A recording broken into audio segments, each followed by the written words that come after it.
Okay. At this time, we have center Carson Lee. Start. Questions for Carson, right? Carson, so obviously you've played some this year, but your first start, your most extensive. Yes, what sir. was it like? Give me an evaluation of you and the line as a whole.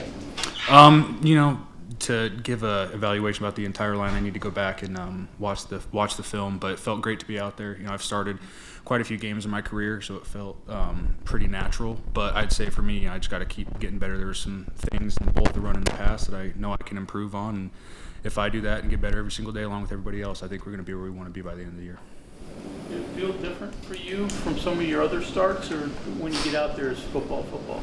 When you get out there, football is football, but it's definitely a little bit different. At Eastern Michigan, we didn't quite have 60,000 people in the stands every day. But we did play.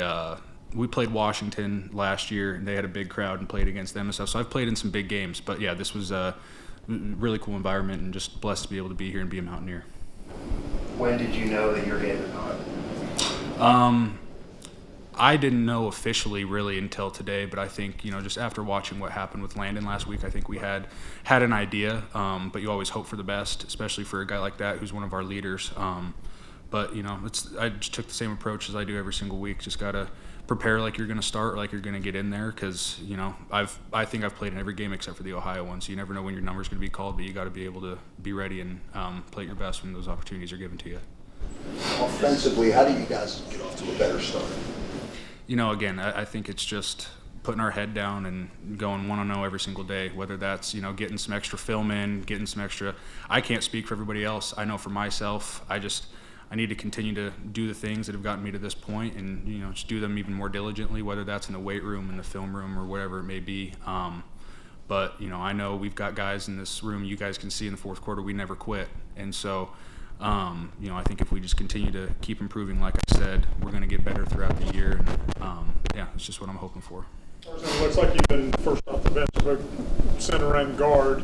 Are you like the number one guy anywhere? Can you swing, play any line position? I can't speak to what Coach Bicknell thinks of that, but yeah, I've been fortunate enough. I've started games at all three interior positions. Started over 50 games in high school at tackle, guard, and center. Same thing here in college. Started close to 20 games between all three of them. So it's like I said, I've just got to prepare every single week to be able to play all three and play them the best that I possibly can. And when my number's called, just have to take advantage of my opportunities. How different is this scheme from what you've done before? Is it just the tempo is different, or is the scheme different? What is different for you? I'd say the scheme is a little bit different. The way that we're taught to, just block our gap. It's not as much man scheme as it is zone. But again, being here the entire summer and the tempo's I've played in some tempo before, but it's definitely faster than what I've been used to. But with the way that Mike Joe works us out in the weight room and conditions us during the summer, and the way that we work and stuff, it's one of those things. You get used to it fairly quickly if you just work your butt off and do the right things every single day. What was the toughest challenge against, obviously a big and physical front? What was the challenges, I guess? They were really good. They showed a lot of different fronts, a lot of different movements between their backers and things like that. Yeah, and they're just big physical dudes. I've been fortunate enough. I played against Utah when I was at Colorado a couple years ago. And I have great respect for their staff. They offered me a scholarship when I was in high school, and I got to know them a little bit. So, again, like I said, I've got great respect for them. They're always big, physical, and they execute very, very well. And, just a ton of respect for them as a program. Before the portal, one of the things about offensive line was playing together 2 or 3 years, learning. Everyone said it was just second nature. Mm-hmm. Is that the biggest challenge today in this environment, getting to know all the guys coming from different places? I think it can be if you take it that way. But now that the transfer portal is such a normal thing and everybody's doing it, you kind of get used to that. Okay, we're gonna have turnover whether you like it or not. You don't really have a choice. But I'll say I'm blessed to be here. The guys, it's a phenomenal group in the O-line room. It's a phenomenal team, and I've got a lot better relationships here than I've had with people in the past at other schools, and I've only been here for about 3 months. So, like I said, it's a great program, and we just got to continue to get better every single day. Carson, as we enter the second half of the season, or getting close to the second half of the season, what's one thing or a few things you want the offensive line group to work collectively on entering the second half of the season? Like I said, we go to dinner every single Thursday night before the game. We do as much as we can to be as close as possible. I think it's just, and this starts with me and myself and Landon and a few of the older guys can head this on, but we need to just watch more film together. I think we watch a lot of film on our own, but I think if we can do it as a collective group and kind of go through, okay, if they give us this look, this is what we're going to do. I think it's just things like that, and you learn that about each other too throughout the year. It's like, okay, some groups you're just fine doing it all on your own. Other groups you need to do it together, whatever that may be, and maybe that's a discussion we need to sit down and talk about and figure out what we need to do going forward. Carson, as a veteran, what have you learned, and what can you relay to the younger guys to make sure that these losses don't pile up? Yeah, it was funny actually. One of the younger guys asked me earlier this week, and they were like, how fast does it go?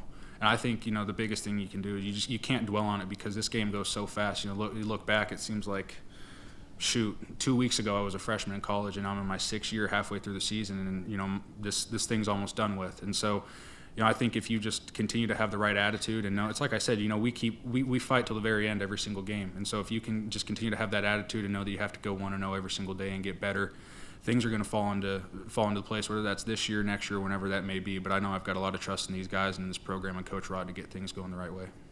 To that end, for the fans, what was the tone in the locker room at halftime, and then what was kind of the vibe of the locker room after the game? None of it's just not good enough. We know that going into the locker room at halftime, down 28-0, but the message was also, we saw last night Arizona State was down 17, came back and won. So there's always those opportunities if you just don't give up, like I've been saying. But I think afterwards it's just a lot of disbelief because you're just like, well, where did it go wrong? But again, we just got to get into the film room and we just got to keep getting better because what we put out today is not good enough for the fans, it's not good enough for the program, it's not up to our standards. So we just got to continue to get better.